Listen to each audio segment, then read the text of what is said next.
Welcome back to the channel, guys. I've realized that I actually haven't done like a proper introduction of myself. So my name is Shawn Giles. I have been in bonsai as a hobby for about 3 years, so still relatively fresh. I've been working here for the last year, probably only half of that time on actual bonsai.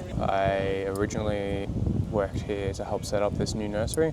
So we've just moved from Sassafras, where we were for the last 10 years. So we set up this new place in Cloud Hill. Pretty much started October last year, so almost exactly a year that I've been working with Jeff and with Chojo feature trees. Today I'm just going to be working on this juniper. This is one that I've developed for the last probably 3 years now. It was actually the first medium to large size juniper that I purchased as raw stock, and is the first ever tree that I attempted to style. It is for sale here at the nursery too. It's a bit of a bittersweet moment, selling the first tree that you ever styled. I think it's just time to move on from it and invest in some other projects. So today I'm really just going to be going through, giving it a good prune, just managing the spring growth. So you can see all the bright green tips of foliage is all the new spring growth, and it's starting to get a little bit out of control in the apex. So I just want to bring that in. I'm not going to be cutting it back too much. I really want to try and create some nice pads that aren't dead flat. I want to try and keep a lot of foliage on them. So I'm going to work from the bottom pad upwards. Generally when I like to style, I always work on bottom branches. Just want to get in between the needles, and you want to try and cut back to an already established shoot. You're a good man. Whenever I do that, it's all over the floor. I think I come from like a spray painting background, so keeping like my area clean is just like ingrained into me. So even like when I know it's quicker or easier to just throw it on the ground and then just sweep it up later, I'm just like, nah, I got to put like every little piece into the bin.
Alright, we've had a bit of lunch and we'll get back into it. So you can sort of see where I've gotten to now. Worked most of the lower branching. So I've just got pretty much the apex and a little bit out the back to do. So this will come in quite significantly, bring it back into shape and get it looking nice again.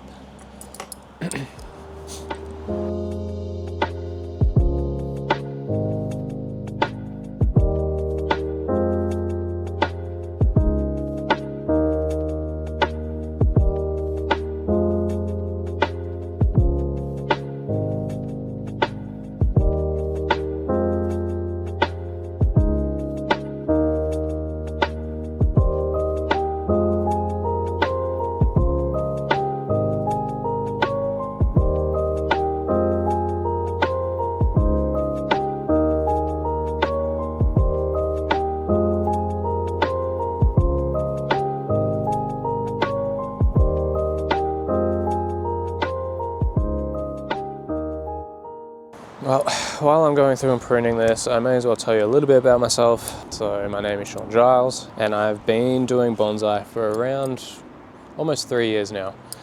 So not a long time in terms of how long some people have been doing bonsai. I'm in my 30s, so I've still got plenty of time to learn, although I do wish that I had started earlier. I first got into bonsai purely because I purchased one of the very bad bonsais from Bunnings originally as a gift, and realised pretty quickly that I needed to work out how to care for it. Just as I was doing research about that, I came to understand how much you could learn, whether it's through reading books, watching content. So it was almost a perfect pairing, me wanting to learn, wanting something to do, wanting something to take my mind off of my job at the time. Almost like a bit of a escape from the stresses and downsides of owning your own business. So I, pretty much dove headfirst into learning everything I possibly could about bonsai, and I think that has helped me to pick it up quite quickly. I've always had an artistic side as well. Through school I took art classes. I've always sort of wanted to do something artistic or creative, either as an outlet or as a hobby. A lot of people can draw, a lot of people can paint or create your more traditional art forms.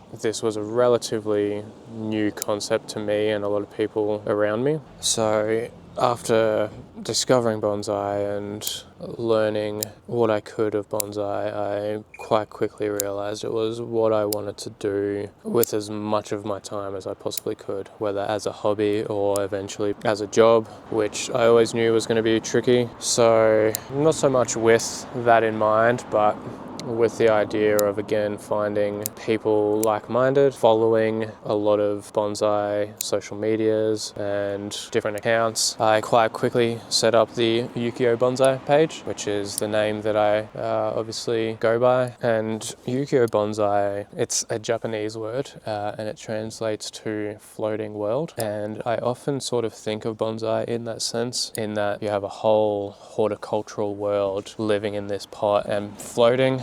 Well, you could almost imagine that it is a floating organism, floating world, and the name Ukiyo Bonsai really spoke to me quite quickly, researching, names to call the bonsai brand that I wanted to create.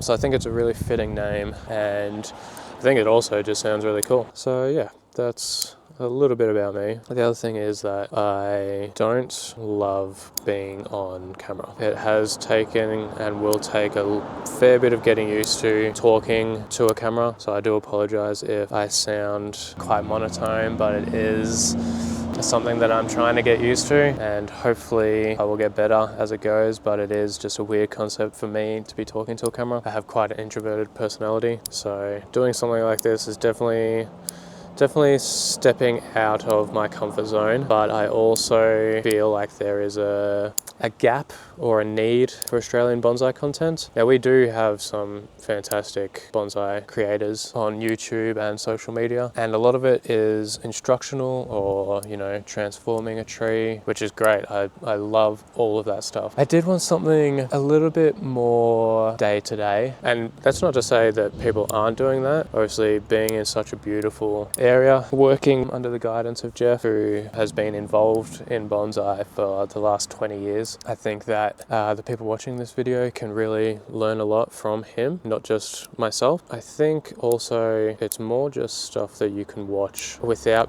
having to pay too much attention to. So if you did just want to, sit down and drink a coffee in the morning and have this playing in the background, I think that's sort of the idea of what I had in mind for these day in the life. I do have plans for some other content as well, though. Some people have been commenting some really great ideas, like material selection and collecting Yamadori, all that sort of stuff. There will be the occasional instructional video thrown in between the day in the life stuff, some transformation, some more of your information-based content, but also YouTube and social media are so saturated with that sort of stuff from people that are far more experienced and knowledgeable than I am. I have half a mind just to leave that sort of stuff to them, unless the community that we're creating here are interested in learning that sort of stuff from me.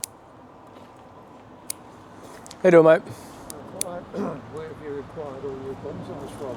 Either grown ourselves or purchased. Some of them are clients' trees too that we keep here. Big ones in there, for instance.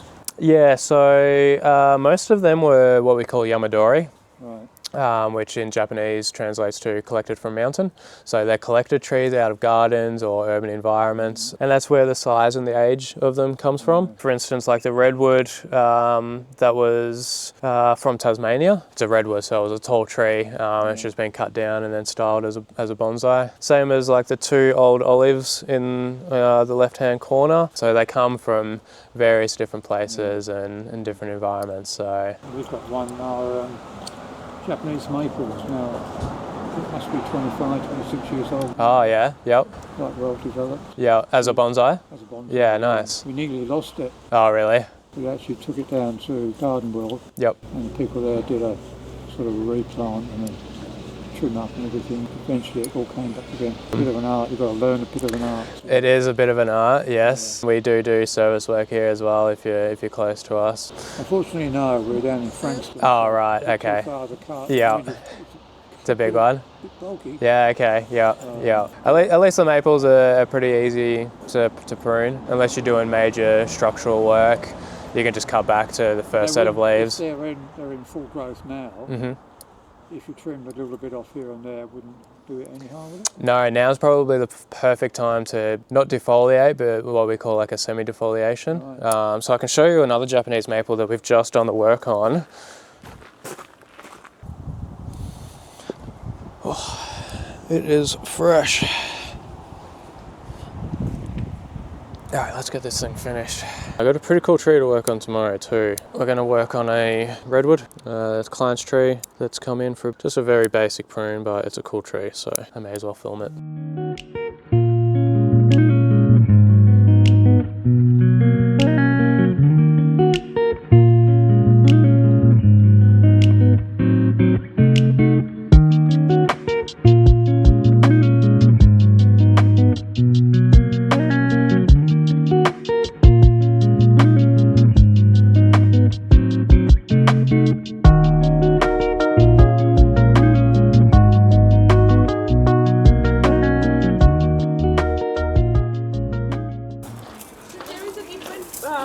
Process to take care of these, right? Take our own, like, do you have any workshop doing it? Yes, yeah, we do classes here. Yeah. In terms of care, the two main things are sunlight, so good positioning outdoors, and then just the watering. Depending on the season and depending on the temperature of the day, that's going to dictate how much water it needs. So in spring, you're probably going to be watering once a day. In summer, it might be twice a day. And they are evergreen? It depends on the species. So something like a juniper like this, that's evergreen, it's a conifer. Whereas we have maples, we have Chinese elms, beeches, almost anything can be a bonsai.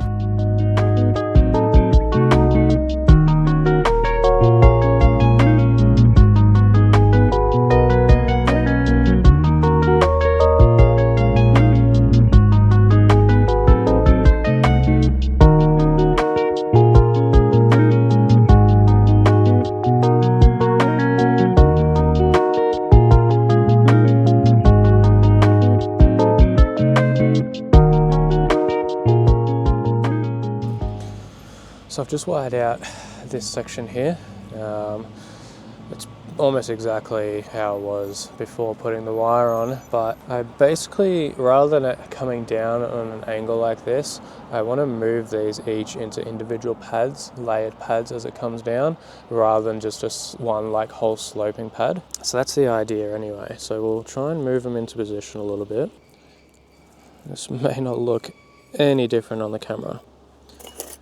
And we'll prune it now that's in its new position. This will also just allow more light to get into this section, because this area is quite a bit weaker in terms of new growth, which is okay. I know why. It just hasn't been rotated enough. Not a matter of it being unhealthy or stressed.